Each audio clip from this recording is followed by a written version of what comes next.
it's a circus. Your infantry weapon world is a circus. It's a bizarre circus. It actually makes the Indian Air Force's fighter inventory, look sober. It's that bad. And because of that, you're unable to simply, settle down. There's the beautiful word that Sandeep uses in his piece also is that there is no rhythm. There is no rhythm to the infantry. Import pay import, firearms be import karoge. We'll import everything. We'll import helmets also now. It's become a joke. Now the point is, your import lobby, this government, and I as much as I hate some of the decisions this government has taken as far as defense procurement is concerned. We've talked about striker. Now we're talking about these rifles. This government has actually taken a lot of steps towards dismantling that import lobby. They've done that. But when decisions like these are taken, I start wondering what the hell is going on. My question is, if we are such a big rising power, how dare we throw a bone to another country, items as critical as your frontline infantry firearms? Exactly. Throw them another bone. Throw them some other bone. Why are you throwing them a bone when it comes to the standard firearm that your soldier on the front line, the LAC, the LOC, is going to use? There is no justification for it. So people can say, oh, maybe it's a trade-off now and later they will benefit because, these companies can supply to the paramilitary and stuff. Bullshit. And it goes to what Vivek Krishnan of SSS Defence is saying. He's saying nobody even knows about our weapons. What message goes to Indian startups and entrepreneurs who have put their shareholders' money into developing these weapons? Yeah. If the country is basically saying, nahi yaar, Sig Sauer se hi lenge. We'll take it from the US only. What is the point? There is no. I am a reasonable guy. I may not sound like it, but I am a reasonable guy. I am happy if someone will argue back to me and say, nahi yaar, Shiv, you don't understand these things. There are diplomatic issues. America is like this. Bullshit for firearms. We are not Sri Lanka. We are not Maldives. We're not some tiny country in the southeast that needs to, say, sorry, sir. Ye lijiye order. Take this order. We are India. We are stupid. We are brown. Please take this order for rifles because we can't build our own. That's rubbish. Hello and welcome to the 37th episode of INSAS Defence. Hi Shiv, a very warm welcome to you. As we record, I think when this episode will be out, INS Arighat will have formally been commissioned into the Indian Navy. We discussed INS Arighat, its predecessor INS Arighat, the Arighat class of India's nuclear missile submarines in a previous episode, I'm sorry. Yeah. So we'll have a link to that in our show notes. We don't know quite yet what the ceremony will be like. I think what we've read is that Defense Minister Rajnath Singh will be there along with, I'm guessing, senior Navy officers. But considering it's a nuclear missile submarine, I'm guessing it'll be kind of hush-hush. I don't know. I mean, because like we discussed in the episode, announcing that you have a nuclear submarine is making a statement to the world for a reason. So if India chooses to do something bigger with the ceremony, maybe that'll also be a... I hope it's a public ceremony because, many years ago for Arighat also didn't have a commissioning ceremony, but under the Manmohan Singh government, they did take a bunch of us journalists to Visakhapatnam for the launch and the unveiling of the actual submarine, which was an amazing affair. We had to keep all of our phones, cameras, everything aside and go inside the shipbuilding center. Yeah. And I actually spent the weekend gone by in Visakhapatnam, beautiful city of Visakhapatnam. It's India's submarine capital. Yes. That's where our submarines are built. But sadly, I didn't know about the Arighat. Otherwise, I might have tried to poke around a little bit more. But looking forward to seeing her join service. Yeah. I think it was then PM's the wife who kind of broke the coconut on INS. That's right. Though what you said right now, that just struck me. You can imagine the secrecy around India's nuclear submarine program when a defense journalist like you with so many decades of experience in the field does not know that 2 days later, the city I'm visiting, oh my God, there's a ceremony that's going to be happening for a nuclear missile submarine. So that tells you something about the submarine program. Right. So what we'll talk about on this episode is a part of what we've been, yearning to talk about. Rifles for the Indian infantry. Not the infantry, Indian military. But infantry to a large extent because those are the biggest operators of small arms rifles. And where we are at. The reason we are choosing to talk about this is a piece of news that came this week that the Indian government has finally approved an additional purchase of 6-hour rifles from the US. 73,000 pieces. It's placed the order. The order, yes. couple of, I think there was reports that the government had approved it, Yeah, the yeah. council had approved, etc. With now Rajnath Singh was in the US recently, and I think just a day or two after he returned from the US. So I'm not sure if he's still there. The company over there made this announcement that the Indian government has gone ahead and placed an order for 73,000. This is in addition to 72,400 that was placed in 2019 at the peak of the China standoff. Emergency procurement. I'm gonna remember this word emergency, readers and viewers, because we keep coming back to that. It's caused quite a storm on social media, like we were discussing before this episode, especially among the Indian startups who are into the world of defense, and very understandably so. Like with air power, you have startups heavily involved in drones, which are like small, kind of easier to make compared to large air systems for which you might need to depend on big ass companies. You have the Indian industry startups kind of involved in making small arms here and there, which is what we want to focus this episode on, instead of the entire history of India's rifle program and how it's sort of a mess that we don't even have our own rifle, even though we managed to send rovers to the moon, build nuclear submarines, build a ballistic missile shield, etc. Build our own fighter jet, our own aircraft carrier. Yet you cannot master a basic modern submarine. Rifle.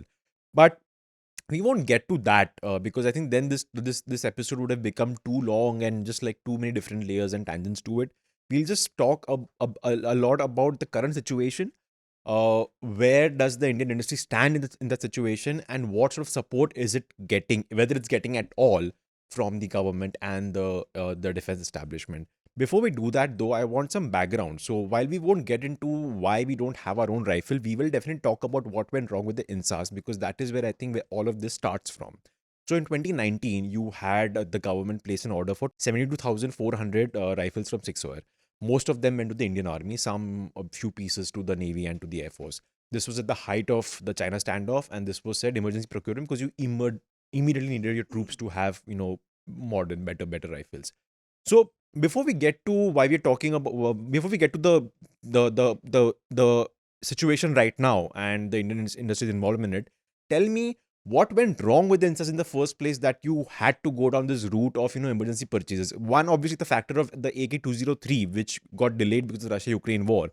But that's an aside. What went wrong with the INSAS in the first place that you had to hunt for a new rifle? So obviously the entire mess of India's infantry weapon procurement system centers around what is called the INSAS. The INSAS, as our viewers will know, is the infantry system that the Indian ordnance factories and the Indian state-owned research and development organizations had created in the 70s and 80s, and that's the rifle you see in most pictures with the army. That's the rifle with the orange buttoned grip, and it's become a kind of a relic for what is wrong with the Indian infantry's weapon systems. But Dave, before we go into the INSAS, why are we even talking about these firearms today and on this particular episode? As you rightly said, the reason for that is because one of the headlines this week is that the Indian Army has placed an order for 73,000 more, American-built Sig Sauer Sig 716 assault rifles. Now, this is the second time the Indian Army has placed such an order. Like you rightly pointed out, the first order was placed for such rifles way back in February 2019. Those supplies were speeded up because of the standoff with China. Those rifles have already been delivered, and now this is basically a second order. It's like, I've got all my rifles, now I want the same thing again. It's a repeat order of the same rifles of a similar quantity. All of them built in the United States, zero benefit of any kind to India. And people are wondering, okay, so what's the big deal? India imports stuff all the time. India is still currently the world's largest importer of weapons. So why are Dev and Shiv making a big deal out of just another procurement of rifles? What's the fuss about? Well, the fuss is that, as you very, very correctly said, Dev, it's only another slightly pathetic reminder that a country that builds everything from aircraft carriers to nuclear submarines, we never forget we've sent a probe to Mars. We've landed a lander on the moon. We've built a fighter jet that's in current frontline service. But for some ridiculous reason, we're unable to build our own rifle. And we have to benefit a foreign economy to build or to procure even basic firearms for our infantry. Something happened over the last, at the time that we're recording this podcast, something happened in the last 48 hours, Dave, that has shocked and surprised me, which is that the CEO of a private sector Indian company, one of the very few, a handful of small companies in India that actually have the guts to put their money where their mouth is, develop Indian firearms and rifles, and present them to the army and say, why don't you try this? It's made in India. It's built by us. Don't give us any favors. Just take these and compare them. Use your standard testing. Compare them with whatever you're buying from abroad. And if ours don't compare favorably, don't buy our rifles. But give us a fair chance to prove that we are better because we believe we're better. So one such company, SSS Defence, their CEO, Vivek Krishnan, did what most people would consider industrial suicide. He spoke up to the system. Very, very rare will you ever see in the secretive world of defense, where most people are bound by protocol. They would never dare to, antagonize the customer or never go up against the system. He put out a very impassioned post on social media, on Twitter, where he basically says, we understand this and we expected this to happen, but we will continue. And it wasn't a rude or an angry toned message, but he basically said, at some point or the other, the system is going to wake up and realize that you have to procure these weapons by yourself. You cannot endlessly buy basic firearms from another country. How long will you continue to do this? That tweet of his has gone viral because people are shocked that a CEO of a company that perhaps is going to depend on army contracts is actually speaking to the powers that be. Two, he's told some very uncomfortable truths in a country where Atmanirbharta and Atmanirbhar Bharat in defense are considered sort of flashy slogans as far as self-reliance is concerned. And C, he's gone to the very heart of what is wrong with the system.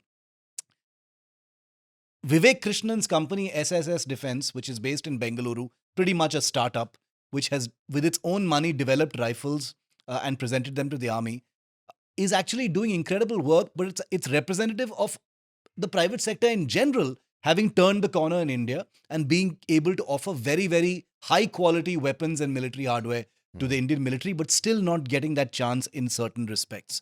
What Vivek Krishnan has basically done is the weapons that he has developed under his company, using Indian expertise, using Indian design, those weapons have been deemed good enough for foreign customers. Yep. You've got customers in Europe, you've got customers in Southeast Asia, you've got customers in Africa, you've got customers in the US that have ordered his weapons. But the Indian military has still not ordered his weapons. You cannot think of a bigger irony than that. So put yourself in his position and say, I am sitting here, I have done everything that the Indian system wanted me to do, which is as an entrepreneur, as a company, as someone in the private sector, I have not asked for any favors. I have not asked for any guaranteed orders. I have not asked for any concessions. All I'm saying is I've committed myself towards the real meaning of Made in India.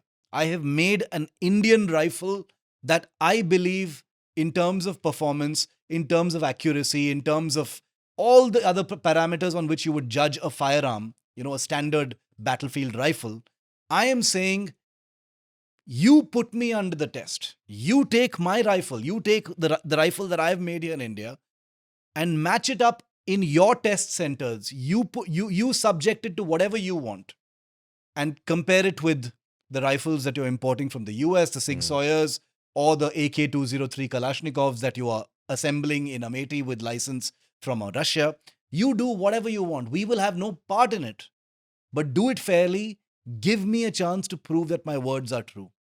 And if my rifle does not compare favorably, Obviously, you won't give me the order, but at least acknowledge that we are there and we are ready to supply these weapons. Because the advantages don't even need to be spoken about. The advantages, imagine the advantages, Dave, of buying a rifle here in India. If you look at the history of Indian arms procurement, I'm talking about firearms and rifle procurement, there is a litany of stories where at the last minute there have been production issues. There have been delays in the supply. Even Sandeep Unithan, who has written extensively on small arms while he was here in India today, had done an incredible piece in 2021 where he exposed something that very few people even talk about. The Special Frontier Force and the Special Forces, which had placed an order for rifles from the Belgian firearms giant FN Herstal, that deal did not come through while the operation was on. Wow. That deal fell off the table because the company basically backed out, and it stayed completely silent about what happened. It's a mystery what happened, but basically critically required firearms for which India had once again gone abroad to import these weapons. Those weapons never came, and India had to scramble to get them from some other source at a time when we were in a warlike situation with China. So the benefits of procuring stuff locally are beyond argument. There's no question about it. And the irony and the sad part of this current situation that we're talking about, the Sig Sauer rifles being bought over and over and over again from the United States instead of weapons being procured from here in India, you don't even need to. It's not even like someone is saying Bharat Mata ki Jai, or covering themselves with the Tiranga and saying, no, you should buy Indian. Forget about quality. It doesn't matter. Quality doesn't matter. You should buy Indian stuff. It's not even that. Here you're saying, just take my weapon, compare it.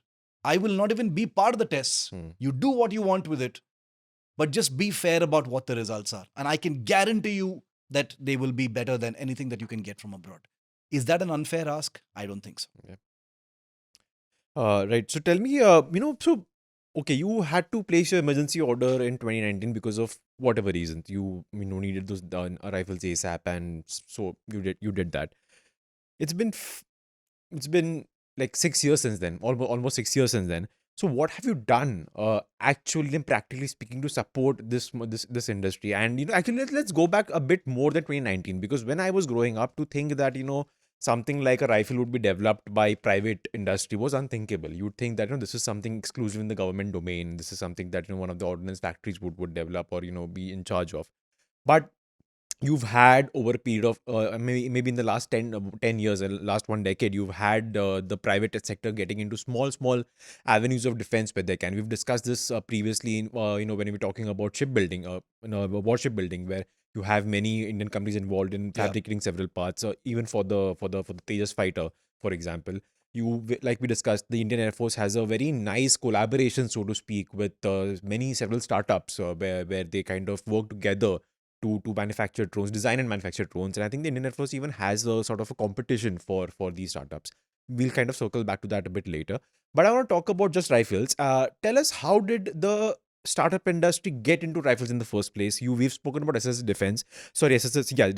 I also came across a rifle that's known as Ugram, UGRAM. I think it is either by the DRDO or a startup associated with the DRDO that's kind of developed this. Then another name that I came across, but I'm very not sure about this because I could not find a lot of information about this, and there's a lot of controversy about it, is the T4 rifle. Somehow Jindal Steel is involved with it, but some articles that had said it's actually a Brazilian rifle that's just kind of been brought in, etc., stuff like that.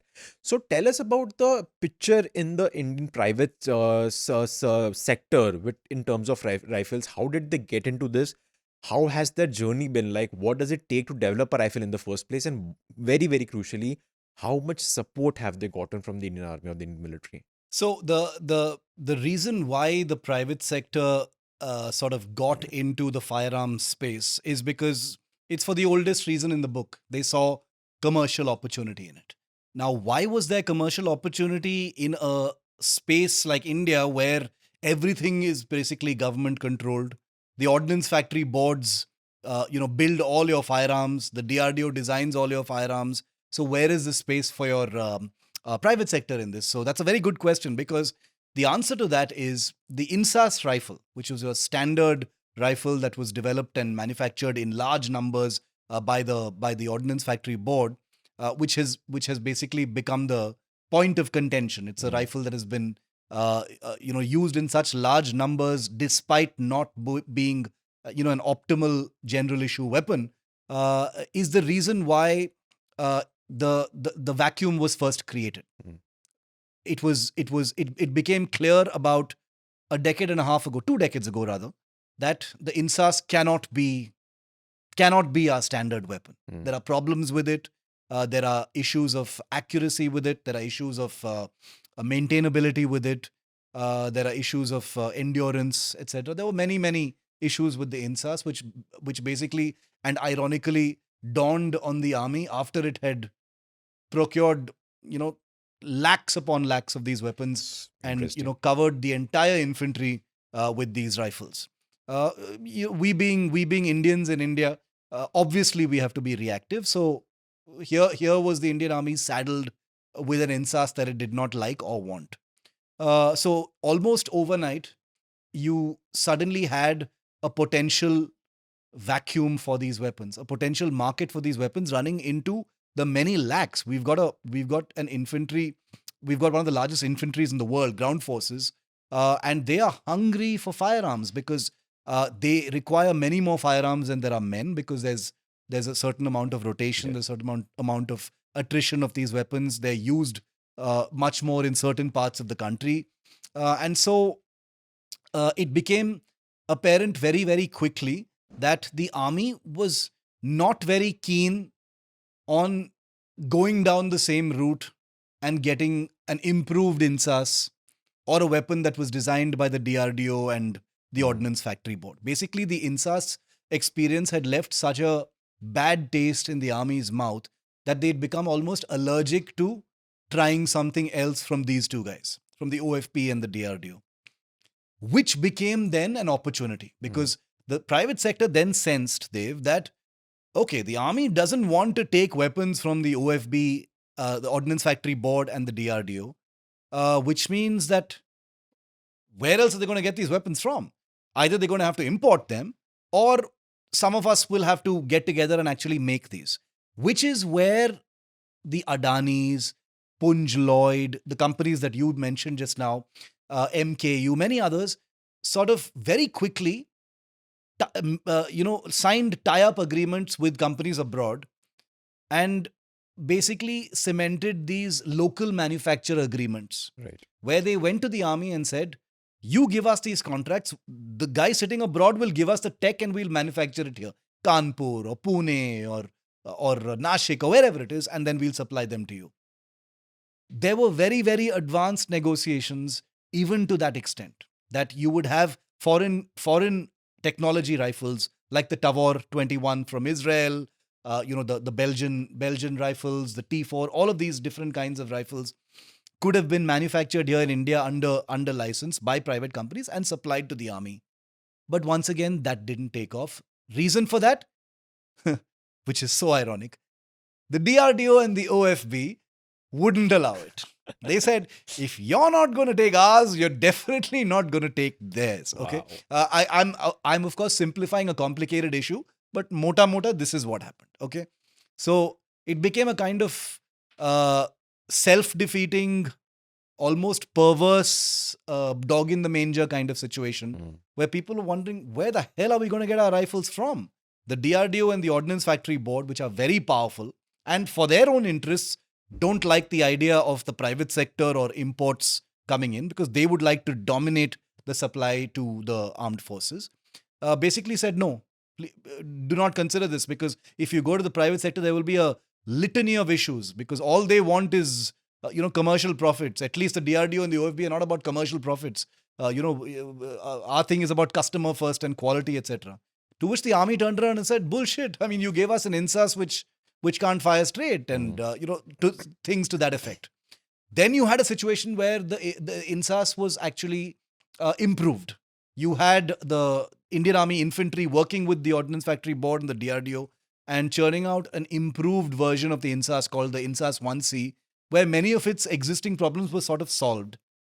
And one would have thought that with this improved INSAS, with an existing platform in the army, and if you can, upgrade the existing INSASs, that would be the way to go. Solved. Our problem is solved. The INSAS, all the issues we had with the INSAS have been dealt with.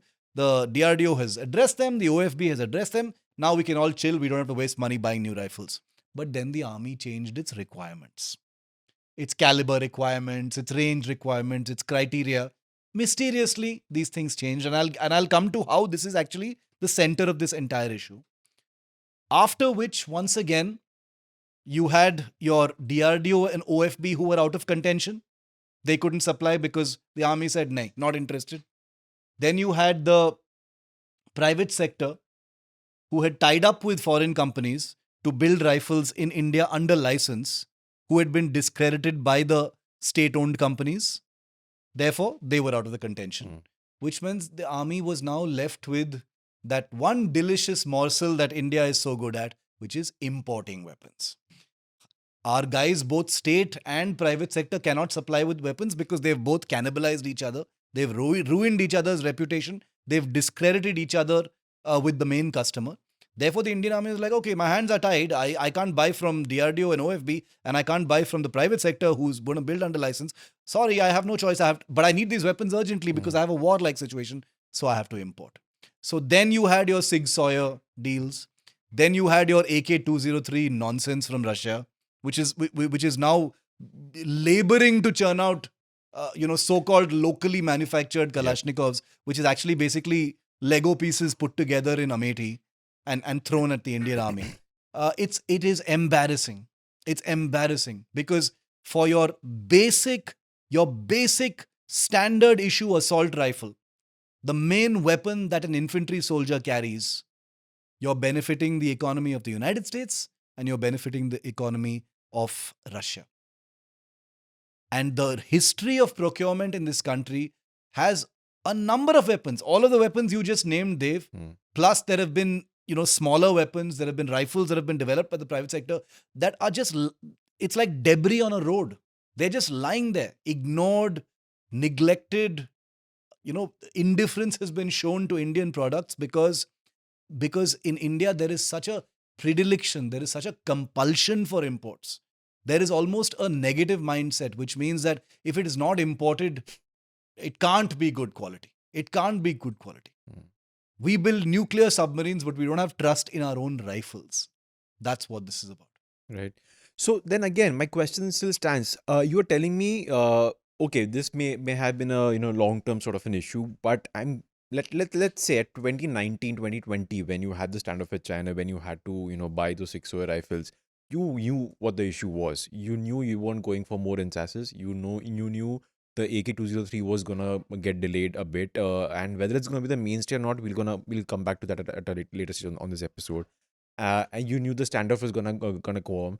You're telling me nobody in the system, whether it is the bureaucracy or whether it's the military, nobody thought of what? Let's just work with some of these small companies. I'm not saying the big guys. I'm not saying the guys like Tatas and Mahindras and Adanis who've tied up with foreign manufacturers and are promising to kind of assemble something in India which is already developed somewhere outside. I'm talking about pure development of something that you can call full-blooded Indian. Like we had this guy, like we spoke about at the beginning of this episode, the CEO of SSS Defence. I'm not just saying that particular company, but there may be several others. You're telling me nobody in the system has thought of this one simple thing that hey, let's get a bunch of these small companies together. Let's sort of have a, you love having contests for your aircraft. Why don't you have contests for rifles? Let's get them together. Let's tell them our requirements. Let's see what they come up with, and let's help them build what we want. Because you've been using rifles for so many years, you know what you want, right?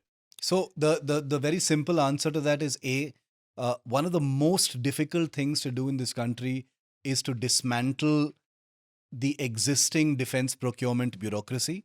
B, it is almost impossible to go to war against the import lobby because the import lobby is one of India's most entrenched, commercially motivated, assets where the people change but the system remains the same. Why would the gravy train, why would the wonderful pipelines of commercial benefit be disturbed, when imports is the way to go? Now, the answer to your question is that the Indian Army cannot sidestep this, and the blame cannot be entirely on the Ministry of Defense and the government. The Indian Army is guilty of, and boy, am I going to hear about this, is guilty of changing its requirements on a feverishly frequent basis. And I'm talking about in terms of calibers, in terms of the kind of ammunition used, that kind of thing. The Indian Army is perhaps the world's only major army that even today, and this might actually come as a shock to many people, it's one of the world's only armies, probably the only army, that still hasn't standardized its infantry weapons around a single caliber of ammunition. Which means it has a kind of beauty pageant of firearms with all different calibers, all different kinds of ammunition, which basically implies that you don't have economies of scale in terms of one or maximum two standard kinds of ammunition. 5.56 and 7.62. Just explain that a bit. Calibers are basically the capability, the size of the rounds, the bullets that go into rifles, and those affect range, those affect power, intensity, all of those things, which we'll go into in greater detail. But for the purposes of this podcast, it basically means that if you standardize your weapons, like the US Army has standardized its weapons around one particular kind of caliber, one particular kind of ammunition caliber, it gives you a huge amount of flexibility in terms of obtaining the kinds of economies around weapons. It gives you flexibility in terms of planning. It gives you a huge amount of flexibility in terms of looking into the future and planning what you really need to procure for your infantry, which means you don't need to have, several different stocks of ammunition, which are difficult to track. You don't need to you don't need to constantly worry about which stock of ammunition is going to be low, which stock of ammunition is going to be high. So that's point number one. Point number one, the army has failed even to this day to standardize its infantry weapons around a single, caliber or kind of ammunition. And Sandeep Punithan has written about this in great detail. There's a 2021 article that he wrote in India Today, which actually lit the system on fire, because he basically took them to the pavement as far as this was concerned. And if I remember his words correctly, Dev, he'd said that the army's standardization efforts are basically a hodgepodge. You've got every caliber, you've got every kind of weapon. You have you have an ammunition supply chain and storage requirement that involves every kind of caliber and ammunition that exists in the world. Literally every kind of ammunition that exists. So you have it's a circus. Your infantry weapon world is a circus. It's a bizarre circus. It actually makes the Indian Air Force's fighter inventory, look sober. It's that bad. And because of that, you're unable to simply, settle down. There's no, the beautiful word that Sandeep uses in his piece also is that there is no rhythm. There is no rhythm to the infantry, which means they're constantly saying, now we'll have to test something else. Now we'll have a contest to see which are the best rifles. Then we'll have to see, but we don't like this one. We need this one. Oh, should we get it from here? Should we get it abroad? Boss, you've got work to do. You've got to use these rifles. All your national energy can't go into choosing a rifle, then deciding whether you want to build it here in India or should we get it from abroad. That's where all your energy is going. By now, there should have been one or two different types of weapons, one or two different types of ammunition, standardized completely around those, and just get on with your work. But you've got committee after committee looking at this. Then you've got the Lieutenant General Sanjay Kulkarni committee coming in and saying, okay, let's look at all our weapons once again. Then you've got the DRDO jumping in saying, we've got a new system called the INSAS, which is the future infantry soldiers system, which is your rifle plus many other pieces of equipment. So it's a hodgepodge. It's a confused hodgepodge that's based on a failure to standardize, a failure to take hard decisions. You said, what's stopping these guys from bringing some of these companies together, and actually giving them some opportunity? Since we're talking about SSS Defence, and since the CEO's words have become an emotive issue while we're doing this podcast, SSS Defence has they won an Indian Army contract in 2021 for the upgradation of existing AK-47 rifles. Okay. Basically taking the Indian Army's existing AK-47 rifles and upgrading them for special forces. So giving them new dust covers, a new gas tube, a new rails on which you can put on an optical sight, all that kind of thing. It's a tiny little order. So it's not like the Indian Army doesn't know about these companies. They're interacting with them very, very frequently, and they're throwing these little breadcrumb orders at them. When these companies are saying, and I am repeating myself for the third time here, they're saying that, you're giving us these upgrade orders, but we've got full weapons for you. We've got full weapons for you. You can import as much as you want, but ultimately you cannot sustain. A country as big as India cannot sustain itself based on imports. You will hit a wall. In our 2 episodes ago, Dev, the GE engines haven't been coming. Yes. And your entire Tejas backlog has been delayed by over a year for the Indian Air Force. We are at war with China right now. We are at war with Pakistan right now. Bangladesh has just imploded. And your Tejas fighters, which are supposed to be frontline fighters, have been delayed by a year. Who the hell is looking at this stuff? Import pay import, import pay import, firearms be import karoge. We'll import everything. We'll import helmets also now. It's become a joke. Now, the point is, your import lobby, this government, and I as much as I hate some of the decisions this government has taken as far as defense procurement is concerned. We've talked about Striker. Now we're talking about these rifles. This government has actually taken a lot of steps towards dismantling that import lobby. They've done that. But when decisions like these are taken, I start wondering what the hell is going on.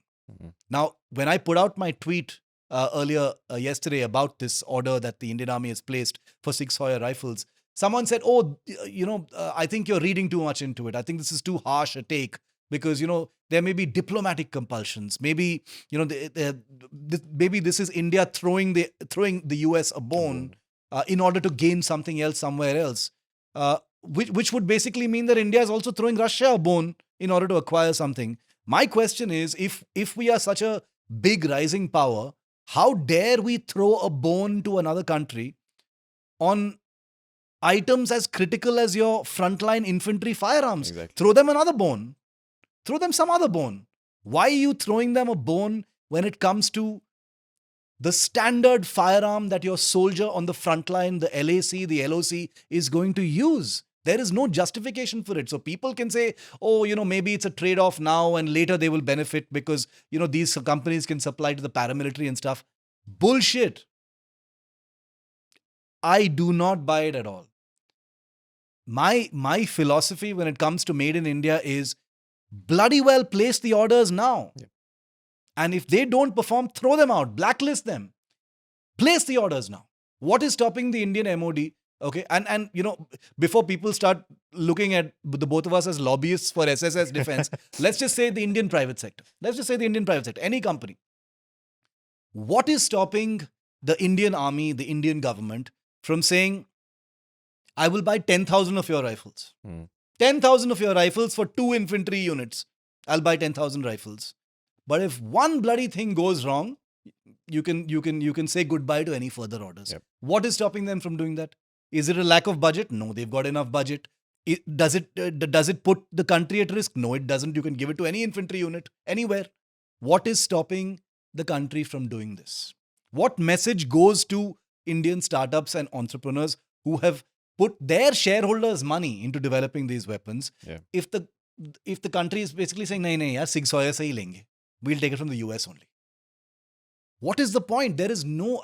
I am a reasonable guy. I may not sound like it, but I am a reasonable guy. I am happy if someone will argue back to me and say, "Nahi, yaar, Shiv, you don't understand these things. There are diplomatic issues. America is like this." Bullshit for firearms. We are not Sri Lanka. We are not Maldives. We're not some tiny country in the southeast that needs to, say, sorry, sir. Ye lijiye order. Take this order. We are India. We are stupid. We are brown. Please take this order for rifles because we can't build our own. That's rubbish. It's insulting. It's infuriating, and I think it's unsustainable. And it also proves to me and shows me that as much as we think the system has changed, these core issues just simply don't change, and that's a shame. Yeah. And to kind of expand on your point about it being unsustainable, people who follow the world of defense very closely would know it, but I don't know if our listeners and viewers know that when you're buying these rifles, you've chosen not to buy the ammunition with them because you can't afford it. I mean, you have chosen to buy these rifles, chalo le lete hain, but they're like, oh, we don't have money, so let's buy the bullets to go with it. We'll get our ordnance factories back home to kind of, improvise a bullet to go with the 6.64 rifles. That doesn't make any sense to me. Like none of this entire project does to you, and which is why you're so impassioned about it. So, I will give you a chance to kind of take a breather, and we'll talk more about this after a quick break. I ran off to Mumbai thinking that it's going to be better than Delhi. I did not know your name. My key card said blueberry. It was like my mini Julia Roberts moment. I had the biggest muffin from Walmart ever. When I moved from Delhi, always being like that South Delhi spoiled brat, to a village, I have gone to work in these neon printed pants with a white t-shirt which says awesome. Even a convent school is a lot more strict. I realized that I need to come out to my parents when I was 16. They were confused. I'm really bad at this. What's in your bag? Mint for sure. Okay. Because I have been a frivolous person for a long period in life, I do carry extra underwear. Welcome back. Shiv and I discussing a topic that we've been wanting to for a long, long while, and a topic that we knew that we'd really enjoy discussing, the curious case of why why India does not seem to have a rifle of its own after more than 60, 70 years after its independence. Even though it's managed to build, nuclear submarines, managed to send a rover to the moon, managed to, build a ballistic missiles and missile shield, an aircraft carrier, stuff like that. We've spent the first half talking about how a recent development of the Indian government to go in for a repeat purchase of 6 rifles from the US was sort of a gut punch, as Sandeep Unithan called it in a tweet of his when he also vented out about it on social media, like many people have, for the Indian private industry, especially startups who've been kind of, trying to make their name and way around small arms, at least, if not larger piece of equipment. We've talked about the problems with policy. We've talked about the problems with, like inertia when it comes to a huge system like the Indian military, where that it just does not like to, move and it's set in its traditional ways. We've talked about not, sort of, the pressure from the import lobby, stuff like that. Let's for a brief moment talk about the nerd territory of rifles. So when we've also talked about how the Indian military and Indian army especially has been changing its requirements. But let's just talk about plain and like what does a good rifle look like to you?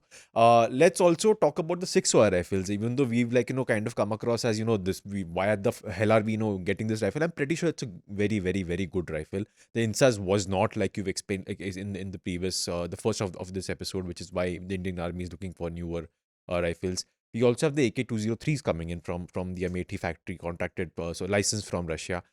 Tell us about the quality of these two rifles, and tell us also about, because while these two are, people know about them, tell us more crucially about the quality of rifles being built, being tested by these startups, by the private sector. Because you must have definitely seen it up close. How do they compare to when you come to rifles from the US, for example? So you're absolutely right when you say the Sig Sauer SIGS 716 is an excellent rifle, and that's the ironic part of all of this.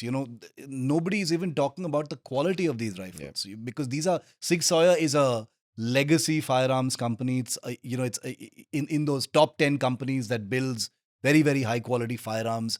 So there's no question of the quality of these firearms. Of course, the procurement is very different, because we've, as usual, procured them without any add-ons, without any sights.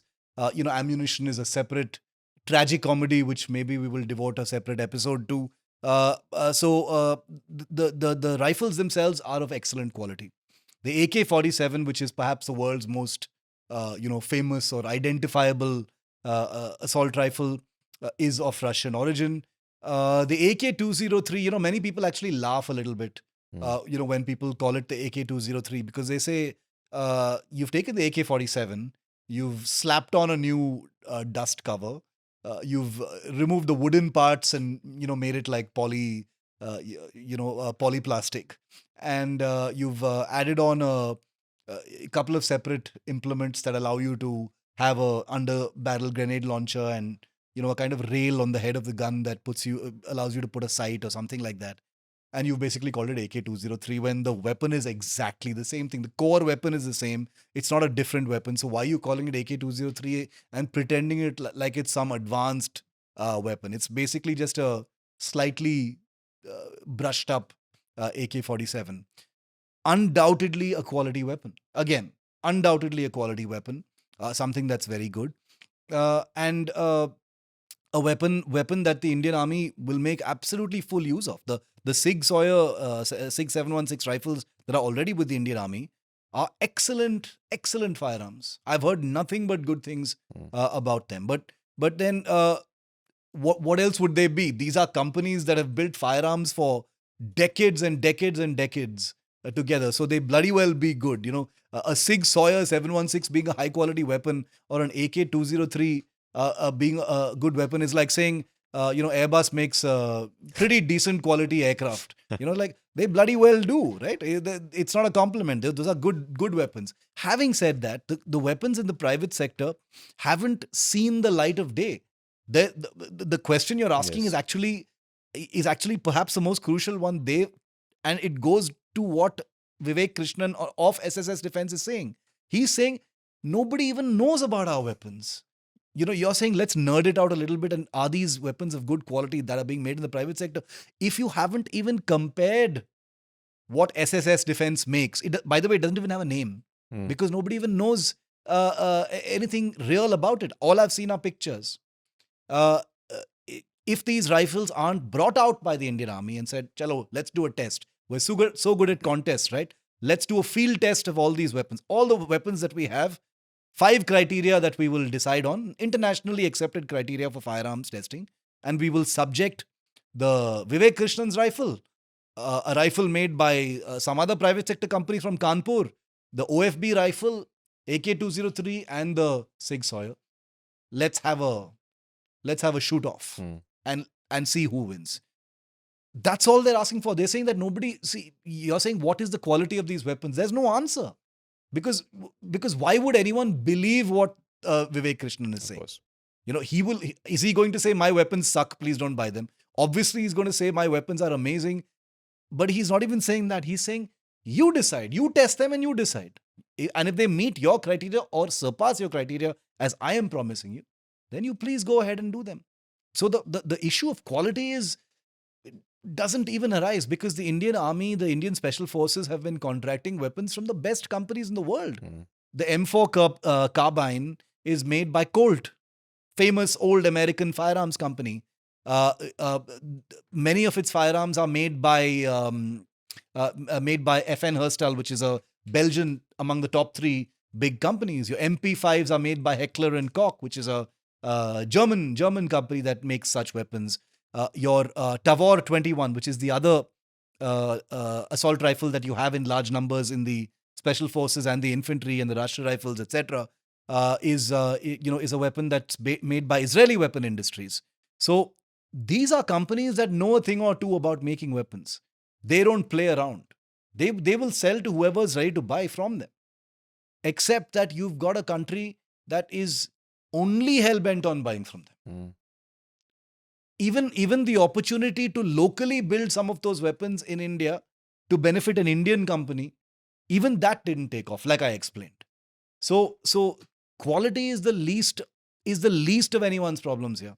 The army, nobody should even for a moment worry that the army is buying stuff that is substandard and of a bad quality. Yes, we can quibble about whether this is the right weapon for this particular job, but I think we can leave that to the army. The army knows those things, and the army knows exactly what it's doing. To the credit of Defence Minister Rajnath Singh and the Ministry of Defence under Modi, I can say that there have been some genuine concerted moves to protect Indian interests, which is to put certain things on a negative import list. Like a certain caliber of weapons will not be ever imported again. But this has sent out the message that, okay, this will not be imported, but all the others can be imported, then what chance do we have? Yeah.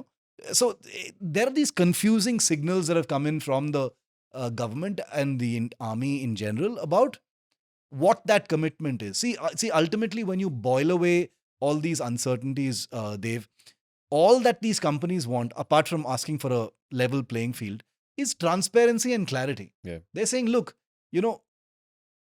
we sense an opportunity here. Okay, we are none of these. And let's be very clear. Let's not have misty eyes. These companies are here for profit. These companies are here to build value for their shareholders. They are not doing some kind of noble work by building weapons for the army. They're not NGOs that are saying, salute, you must take our weapons. They're not saying that. Yeah. They're saying that mujhe bechna hai. I need to make a profit on every weapon I sell you. But that doesn't mean that. But the point is, please look at it from their point of view. If their weapon fails, if their weapon doesn't do well, their company is gone. Gone, exactly. Those shareholders can kiss their cars and their holidays goodbye. So when Vivek Krishnan says, test my weapons, he's not saying, I'm so noble, see, I'm building weapons and you're not buying them. He's saying, I have so much at stake here. If the DRDO or the Ordnance Factory Board fails, do those companies shut down or collapse? The INSAS was India's biggest infantry weapon acquisition, largely a failure because it was rejected. Did the DRDO or the Ordnance Factory Board collapse? Were they shut down? Did any heads roll? Was there any accountability? Did any shareholders lose value apart from, of course, taxpayer money? Taxpayer money. But if Vivek Krishnan or any of the other private sector companies mess up and supply a substandard rifle or a rifle that doesn't meet requirements or he's overstepped his promise, he's screwed. Why will he take that risk? He's standing on thin ice. He'll be out of a job if the army does not place orders. So this is literally putting your money where your mouth is. Yeah. The DRDOs and the OFBs of the world have wonderful taxpayer cushions for them, where they do not pay the price for overpromising and underdelivering. The Indian private sector is where it's at, because there you can bloody well believe that they will have to deliver. Because if they don't, they're dead. And yet it doesn't happen. Right. Right. One last thought, and I'm getting a sense now after chatting with you on this topic for I'm guessing the last 45 odd minutes, is that I think what the sense I'm getting is that no one in the system seems to have gotten around to facing this problem head on and kind of shaking the system, so to speak. Because I'll tell you something. 73,000 6-oy rifles cost you rupees 800 crore. This is the ballpark figure. The similar amount in 2019 cost you around 700 crore. The numbers that we talk about in a defense when it comes to money, it's like 10 times, 20 times as much. So in the scheme of military purchases, in the scheme of the military world of acquisition, these are small numbers, right? We have larger things to worry about. Do we need to spend money to buy or get another aircraft carrier? Where do we get the rest of our fighter jets from? Do we import them? Do we build them over here? Stuff like that, right? So फिर इसको देखते हैं बाद में, and like you said right now, the army is not facing an issue of quality as such. I mean, yeah, the INSAS is an issue, but for which is why you are doing this, piecemeal approach towards buying 6-oys. You bought 73,000 back then, and now you're like, we need more, let's buy more, because, what, 800 crore? Chota amount, nothing as compared to a fighter jet, for example. Maybe that is why the issue is not getting addressed, because you have other large. I mean, I'm not saying that should not be that justifies it, but because you have such other pressing worries that require decisions on much bigger amounts of money, you're like, theek hai, abhi ke liye karte rehte, we'll see when we come to that. You share this sentiment. The irony of this entire situation is, Dev, that this smallest article of the military, the standard issue assault rifle, is your country's most important instrument of national security. It is not your nuclear submarines or your aircraft carriers that are providing daily routine national security. It's the guy on the ground. True. And hopefully girl on the ground soon, holding these weapons, standing a post and guarding your borders and the line of control and the LAC. Now, that may sound very sentimental, but your firearm is literally the first line of defense. We can sit here and talk about all the fancy things that we buy from abroad or build here in India. But if your guy on your frontier doesn't have a reliable, dependable, lethal firearm, what does sovereignty mean then? It means nothing. That firearm, India's political position, India's sovereignty, India's the integrity of this country, the territorial integrity of this country flows through the barrel of lakhs of assault rifles on our borders. Because we don't have submarines on our borders, we don't have tanks sitting on every kilometer of our border, we don't have artillery in every single sector of our borders. It's the man with boots on the ground. That's what's manning your border. So we cannot diminish what an assault rifle means at all, because the infantry is called the queen of the battlefield for a reason. It is the queen of the battlefield. And so whether it is 800 crore or 500 crore, first of all, that's not a small figure. You're right. It is. It's peanuts compared to the usual figures we talk about when it comes to fighter jet and nuclear submarine deals. But even that 800 crore, just think of what that 800 crore would mean to a small Indian private company. Should it meet the requirements? 800 crore. Let's remember, being paid for these rifles, every penny of that amount is going to a factory in New Hampshire in the US. It's not going to Pune. It's not going to Kanpur. It's not going to Devlali, not going to Nashik, not going to Trichupalli, not going to Coimbatore. It's going to New Hampshire in the United States. American workers and American labor, American know-how, American economy. Zero benefit to India apart from good quality rifles. And that's terrible. That 800 crore, which we think is peanuts for a company like Sig Sauer, and I'm sure Sig Sauer values it very much. For companies, deals big and small mean everything to them.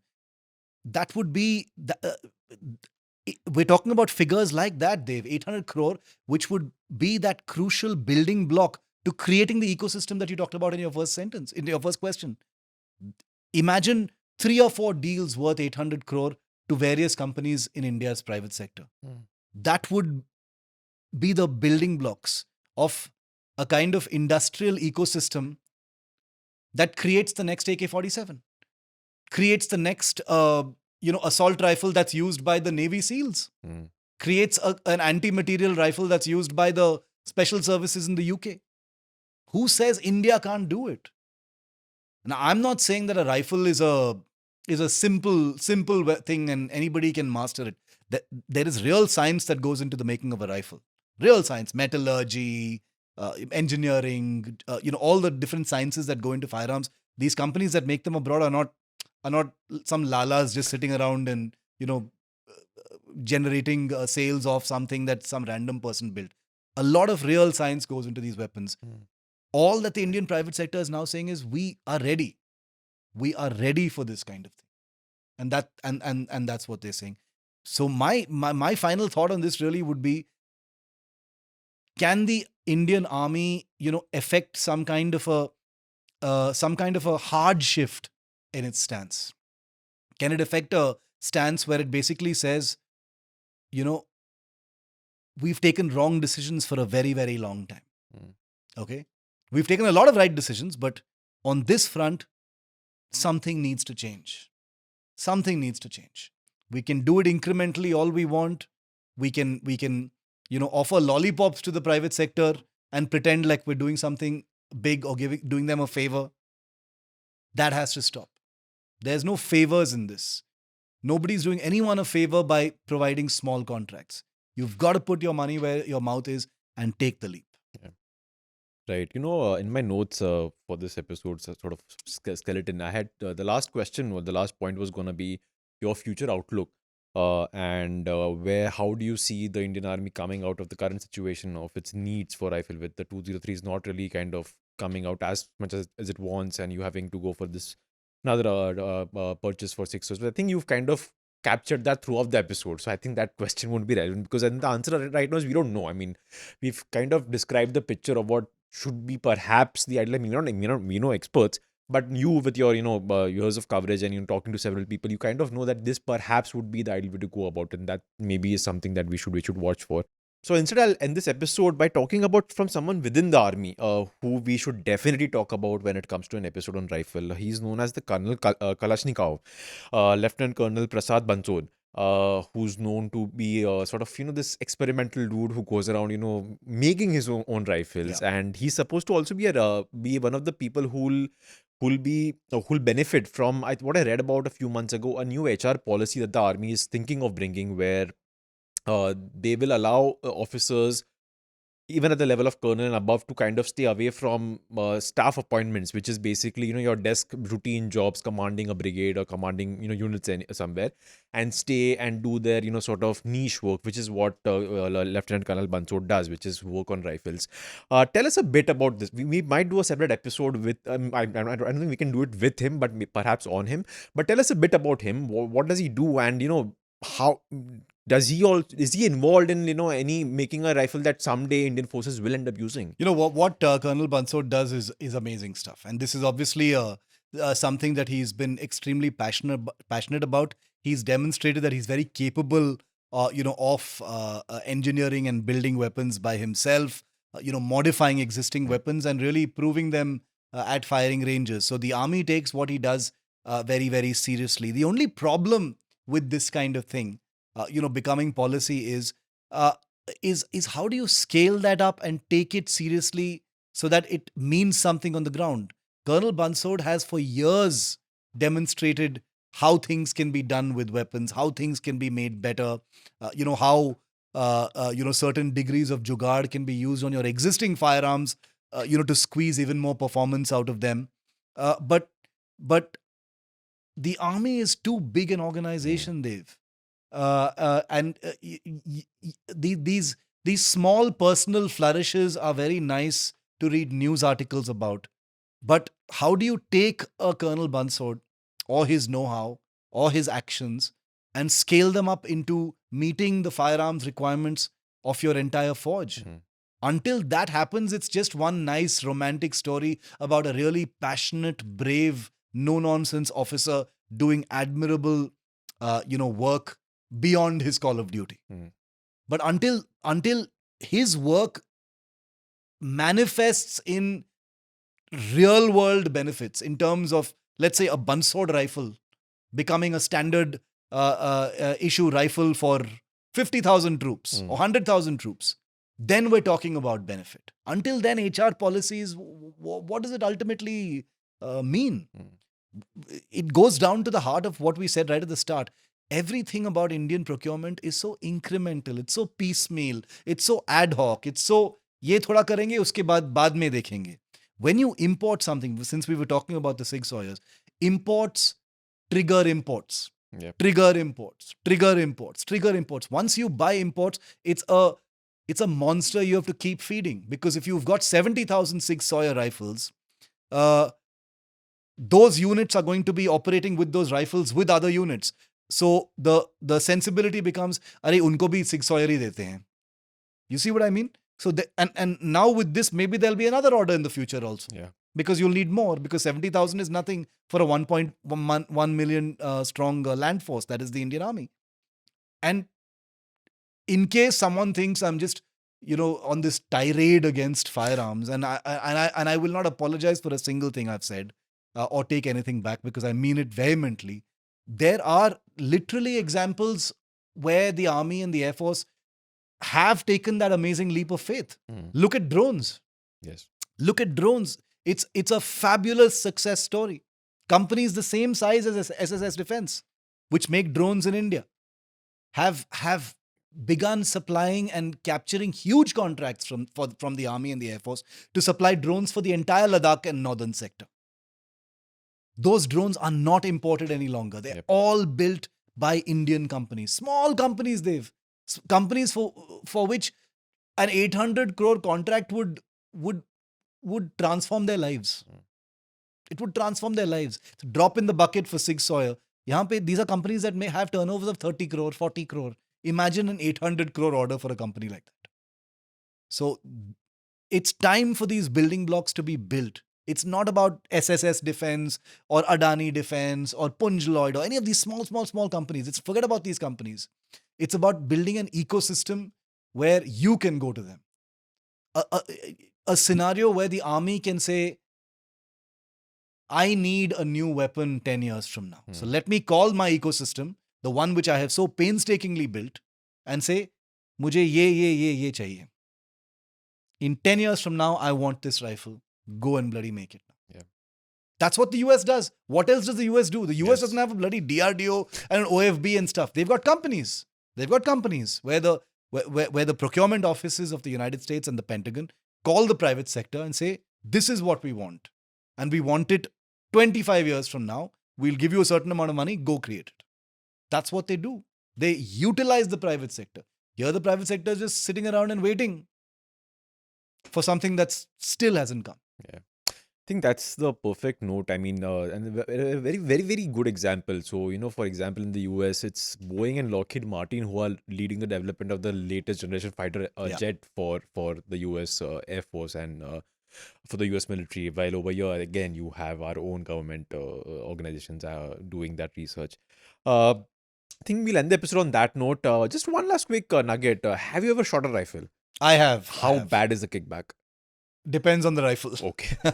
But what's your general experience been like with rifles? I have fired from quite a few rifles, including the Tavor 21. Right. I fired the AK-47, which is the most fun to fire because it has it really has a kick and it also points up while you're firing. So it's the most fun rifle to fire. But looking forward to more. I will most likely be testing out some of our private sector rifles in the near future. Right. Very interesting. All right. I think we'll end it there then. Thanks, Shiv. Fun episode, as we had imagined. And I hope our listeners and viewers also had a lot of fun. I think also a very important episode, more than, keeping the joking and commentary aside, but a very, very important episode because of the many things that Shiv said. And it's like, everything that's wrong with this one aspect of your Indian military procurement that should really be on priority right now. So my second last point where I said perhaps, the low cost, that's the reason you're not paying attention to, but that perhaps is the reason you should be paying attention because it is not that hard to achieve then, right? Yeah. If it's just that much money, just give it to your own damn people and let's see what they can do with. Absolutely. Thanks, Shiv. Great episode, Shiv. fun chat. And thanks as always to our producer, Anna Priyadarshini. And thanks as always, once again, to our viewers and listeners who love to be commenting on our episodes. And we love that. Give us a lot of ideas. We make notes out of them. So please, please, please continue doing that. That's it for this week's Defense Dose. For more, tune in next week. Till then, stay safe and don't cross any boundaries with the passport. Bye-bye.